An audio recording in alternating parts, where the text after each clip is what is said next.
Good evening, welcome to 100% LCFC. My name's Phil and this is the Monday Night FANZONE. Now, I thought we'd try something a little bit different today because it's a closed season. So I've been to see the author of this brand new book. Hopefully you can see that there. You'll get a good look at that. Now this book, it's a great read. I've been reading it. It's by Peter Bennett. I went over and met him earlier and you're going to see that video in a minute. He's got some great memories. Pete's written this book.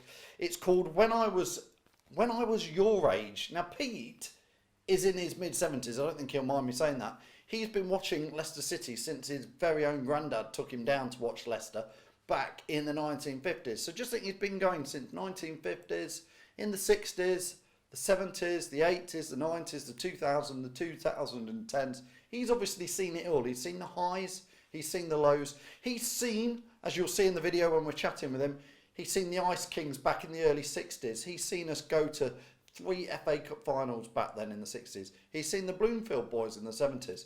He's seen, like me, Jock Wallace, the David Pleat era, O'Neill era, right up to present day. Seen Ian Holloway take us down to League One and, of course, us win this fantastic trophy, the Premier League trophy. Now, he's written this book. It is a fan's view. As I say, I've been reading it. It's a great read. We've got one of these to give away. So at the end of this video, there will be a quiz question, which you could win this copy. I've got Pete to sign it. So he's very kindly given us one of these copies and he signed it. So watch the video, watch the interview, and then join us at the end and we'll give you the quiz question so that you can go and win one of these. Hi Peter, how are you? I'm fine, thanks. Good. Well, welcome to 100% LCFC. We're doing something a little different today because obviously it's the closed season. We're down here with Pete, who's written a book, Pete, haven't you? Let's show it to everybody to start with. Yeah, that's it. Now, this book, it's a great read, by the way, When I Was Your Age. Yes. So, tell us what the book briefly is about. Well, I've been following Leicester City now for almost 7 decades. The first time I went to a City match was in the 1950s. Yeah. Do you remember which match it was, Peter, or is it just... No, I don't. No, I don't. 70s is my first match, 76. Yeah. I don't remember who it was. No. But I do remember that Arthur Rowley was playing. That's all I remember. The legendary Arthur Rowley. The legendary Arthur Rowley, yeah. But it all started in 2016 when Radio Leicester were looking for a grandfather and grandson combination, ardent Leicester City fans, whereby the grandson could interview the grandfather about his experiences in following Leicester City over the years and how things had changed, what it was like to go to Filbert Street all those years ago, how it's different now, the good times, the bad times, the funny times, the sad times, and everything that happened. And it's a view from the terraces. It's my memories of following Leicester City over the years. Yeah. So this book has got your memories in it from the 50s, 60s, 70s, right up to 80s, the current day, 90s, yeah, 2000s. yeah. You know where this is going. So there is some highs and lows, isn't there? Absolutely, yeah. So you started following Leicester in the 50s. You were saying to me before we came on camera that it was your granddad who took you down. Yes, it was. The very first match I ever went to, my granddad took me down and he converted an old orange box for me to stand on. Yeah. Because we used to stand in the old Popular side at the Filbert Street ground. And of course, when I stood up, because the terracing used to go down, the actual wall was almost at pitch level. So when I stood there as a 5-year-old, I couldn't even see over the wall, let alone anything else. So he created this little, he was a carpenter and created this little device for me to stand on, and also made me a wooden rattle that we all used to use, which is very similar to the clappers that we have these days. Used to make the same sort of noise. Yeah. So they'd be looked on as being something you couldn't take into the ground these days, I would imagine. Yeah. So the Popular stand, that was all standing back in the day, wasn't it? Was it in the 50s, all standing? It was all standing.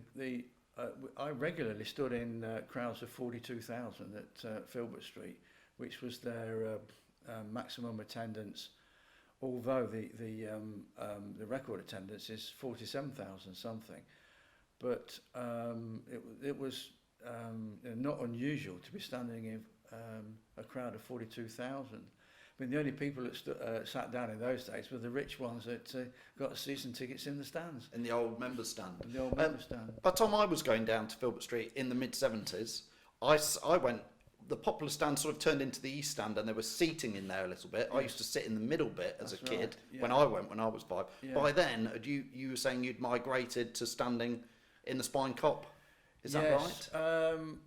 When I was a youth and I started to go down with my friends, we moved to behind the goal, the Cop area, where everybody stood underneath the old double-decker stand, and it was quite something to stand in there, to be honest, because you'd stand with 3 or 4 of your mates, and by the time the match finished, you're all in different positions, because everybody used to push forward and push everybody forward when Leicester scored a goal. And it was like, where is everybody? Yeah, I remember that. I mean, we used to call it a surge. I don't know what you guys used to call it, but like you say, when the goal was scored, stood in the Cop in the 80s, and it was exciting. Yeah, it was probably quite dangerous in hindsight. I think it was very dangerous in hindsight. I mean, they used to put these crush barrier things in, and you could. They didn't protect you, did they? They used to hurt. They used to hurt, and you get you in the midriff if somebody was pushing you. And of course, you couldn't get a sandwich or anything like that in the ground. No. There was no club shop. I mean, the only things that you could get in those days was a scarf if your grandma knitted it for you. Yeah. Or your mother. They had the big rosettes like they used in show jumping that road traders used to sell outside the ground. But other than that, there was no replica kit. Nothing. No replica kit. You might be able to get a cup of tea somewhere if you could fight your way through, but that's it.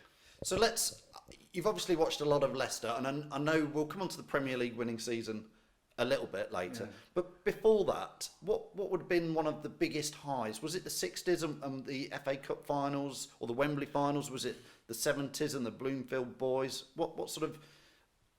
Don't tell me it was David Pleat's era. No. We'll come on to lows in a minute, Pete. Yeah. What was the high before the Premier League win? The highs were the fact that we reached 3 cup finals FA Cup finals in the 60s and 2 League Cup finals. So in fact we played in 5 major finals during the 60s, and 1961 was the first one that I went to, because obviously they were in 1949 as well, but I was only 4 years old at that time. But 1961, when they played Spurs, in the semi-final they played Sheffield United, and in the semi-finals in those days, if it was a draw, they'd play it again, and then if it was another draw, they'd play it again. Yeah. And they keep on playing it until somebody won it. So Sheffield United went into 3 matches. They played at Leeds ground on the Saturday, then they played at Forest ground the following Thursday, and then they played at Birmingham City's ground the following Monday before somebody scored, and then Ken Leake, my old hero, and Jimmy Walsh, they scored and took us through to the final. And the other high was when we beat Liverpool in 1963 in the semi-final, because we were not really expected to win that game at all. Gordon Banks had probably one of the best games that any goalkeeper I've ever seen. It was like one-way traffic, but in the middle Mike Stringfellow came up and scored a goal with his head, and we hung on to it. So they were really highs. So the 60s, five Wembley appearances. No, you didn't. Sorry, no, you didn't play. Yeah, go on. No, the League Cup final was at home and away. That's right. In that time. So 3 Wembley appearances, but 5 cup finals. And the only one we won was Stoke. Yes, League Cup 63, 64, something like that. Yeah, that's right. Yeah. We nearly won the Premier League. I know it was obviously Division 1 back then, in the early 60s, didn't we? We had a good go at it. A lot of younger fans won't realise. No, I mean, we could have done the double actually in 63, And we should have done the double in '63, and not many people know this because 1963, the Christmas period, and in January, it got down to something like minus 10 degrees, and nobody was playing football anywhere in the Football League for about 5 or 6 weeks. But we somehow got our pitch fit to play. We had a really good groundsman in those days. Yeah. And we kept playing, then we kept winning. So we were doing really well in the cup, we were doing really well in the league. With 5 matches to go to the end of the season, we were top of the league, and we were in the FA Cup final. We'd beaten Liverpool, I just said, so against Man United. And Man United at that time was struggling to avoid relegation.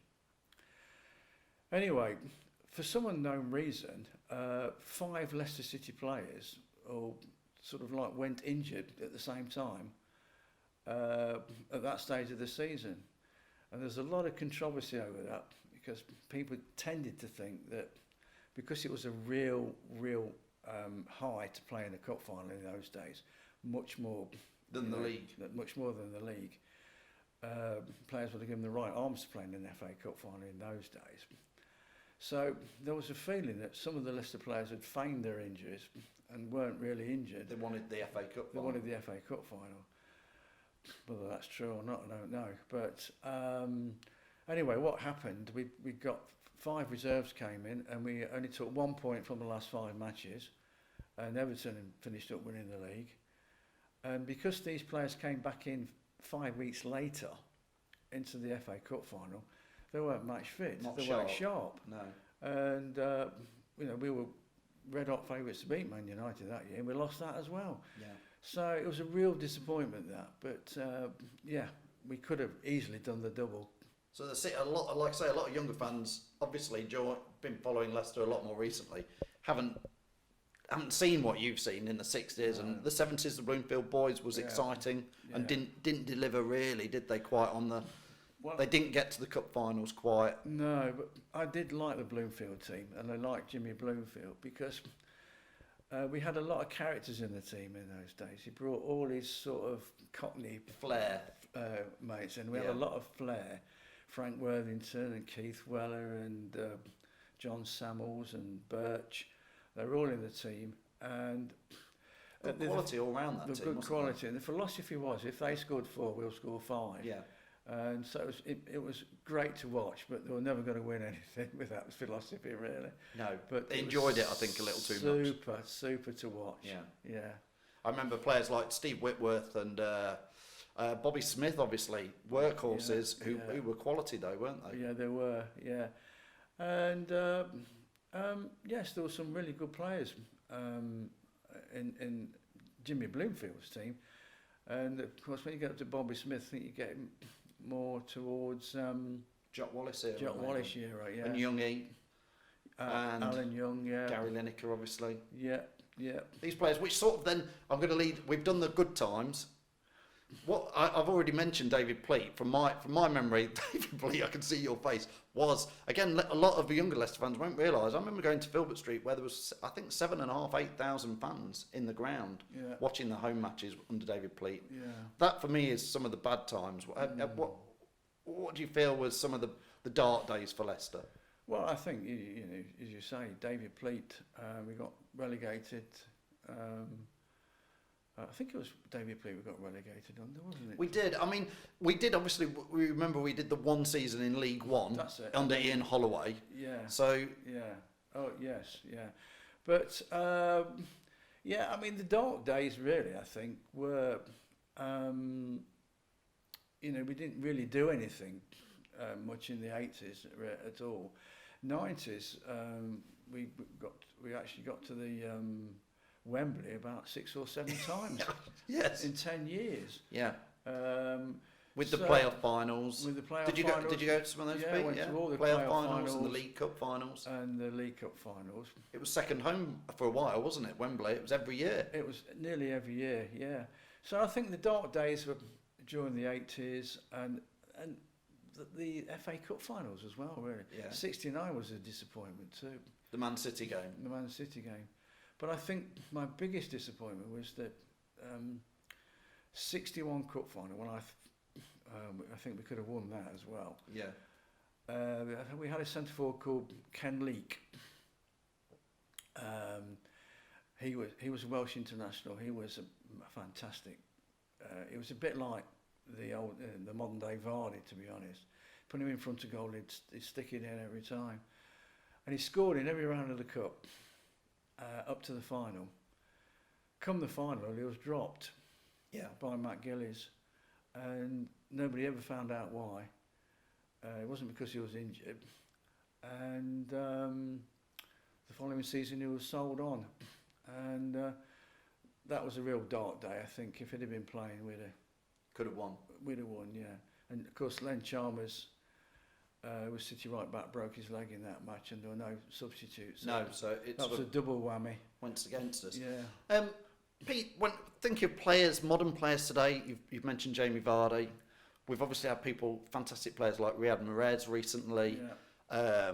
Kasper Schmeichel in goal. I'm going to put you on the spot in a minute. I'm going to ask you who you think your best player ever was for Leicester, which is slightly different to your favourite player. Yeah. So, where do you go with 7 decades of watching Leicester City? How do you start to pick the best ever player for Leicester City for you? Yeah. Well, because this book is your memories, yes. and that's what it's about. It's not necessarily, you've seen so many players there for different scenarios. Where do you go with your best player, Pete? Well, in the book, I've actually highlighted my best player in all the different positions. Right. Okay. Overall, my best player of all time was Keith Weller, because I think he just got everything. He was Leicester through and through. He had some ups and downs with the management. Yeah. Never asked for a transfer. Went on strike a little bit though, didn't he? Yeah. So. But he did go on strike. Yeah. But he never kicked up a fuss about wanting to leave. He spent his best years with Leicester City, and he was just the wizard of the dribble. Yeah. He was just a complete footballer, and he scores what was voted as the best ever Leicester City goal. So I think he was my favourite player. He was your favourite player. Yeah. So I remember watching Weller play, and he was amazing. When it comes to that debate, personally, I just slightly go for Riyad Mahrez, because I just think on his day, his touch was amazing. But I agree, it was just a short period for Leicester, wasn't it? Yes, yeah. I mean, there have been some really great players over the years. When you think about Gordon Banks, of course, and Peter Shilton. Where do you rate a player like Jamie Vardy in your? You've seen some fantastic strikers for Leicester. And I know the game's about strikers. Where does Jamie Vardy rank in your levels? I think he'll go down as a legend for Leicester City, and probably in years to come he'll be voted as probably as highly as Gary Lineker, because he's just amazing. He's got his history coming from nowhere, and then scoring like he has done, especially in the year when we won the Premiership. 18 goals again last season. So, he'll be a legend. I mean, he's right up there with the best strikers we've ever had. Come on then, you've just mentioned the Premier League winning season, 2015-16. Obviously, we all know it, but you've watched Leicester for so many years, more than most people. Yeah. What did you? I mean, you saw the 60s. Yes. Did you? Probably more than a lot of Leicester fans. Did you remember back to the 60s and think there was always a chance, or did you just thought, you're never going to see Leicester win the top trophy? Well, I think in those days you always had a sort of a slight hope, because Ipswich went and won it at one stage under Bobby Robson. So if a team like them could go on and win it, then you always felt that there was a chance. And Leicester were always known in that period as a yo-yo club. We were sort of like up in what was called the old First Division, then down in the Second Division, and then up again in the First Division, and down again. We were always not quite able to sustain a long period in Division 1, and then we went down. We always seemed to come straight back up again, more or less. But I did actually think early 60s, especially as I mentioned 1963, that we were going to win it. I was absolutely convinced we were going to win it then. And I think the weather did help us by keeping playing with I think we were the Ice Kings then, is that right? They called it the Ice Age Kings, we were called. And they used to get the fans in and with the shovels and clear the snow off the pitch. So you'd sort of had half a thing that it could happen. Yeah. But in the modern day game, had you sort of begin to think, it's just you're never going to see it? No, I wish I'd have put some money on it. 5,000 Don't we all? Yeah. I mean, when you consider the previous season, we were almost got relegated. Yeah, the Great Escape year. The Great Escape year. And I think a lot of credit has to go down to Nigel Pearson because, a lot of the players that played in that championship winning team were his signings. Yeah. So, but I never even considered that they might win the league. But I mean, what a performance! It was. And to be fair, your book, when I was your age, is written. You first went down to watch a match with your granddad. Yeah. This is written because of that interview with your grandson, isn't it? So it's gone full circle. It's gone full circle, from grandson yourself to granddad. Yes. And did you go down to many matches with your grandson? And is he a Leicester fan? And yes, he's my son. He moved to Bedford to live, and so that we're all three of us sit together, season ticket holders. So they come up every match, and we all sit together. But also my granddaughter now is absolutely mad keen, but we can't get into the season ticket next to him. Where do you sit now, Pete? He sits in the East Stand. So you're still in the East Stand. It might be a different ground, but it's still the old popular stand. Yeah. And we've been there since the ground was opened. So, but I mean, way back then we couldn't afford a season ticket, really. No. And you used to pay. Of course, you used to pay at the turnstile just to get in. Turn up on the door. Just turn up on the door. Yeah. And next season, obviously, we don't know quite yet who's coming and who's going transfers. But what's your views on next season and Brendan Rodgers? I think they'll do really well under Brendan Rodgers. I think it's quite important that we try and keep as many of the players that the top teams are trying to prize away from us at the moment. I mean, every time you look at the internet, somebody's interested in somebody else.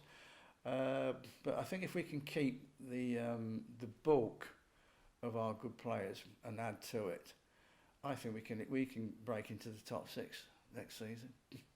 I really do think so. And I mean, my ambition, which I've never seen, is to see him win an FA Cup final. I was going to say that's got to be on your to-do list, doesn't it? As a Leicester fan, you've seen League Cup finals, you've seen us win the top title now, the Premier League. Yeah. Seen us play in the Champions League and Europa League. I know we've not won of those, obviously, but that FA Cup next season, frustrating under Puel because I felt we had a chance. Yeah.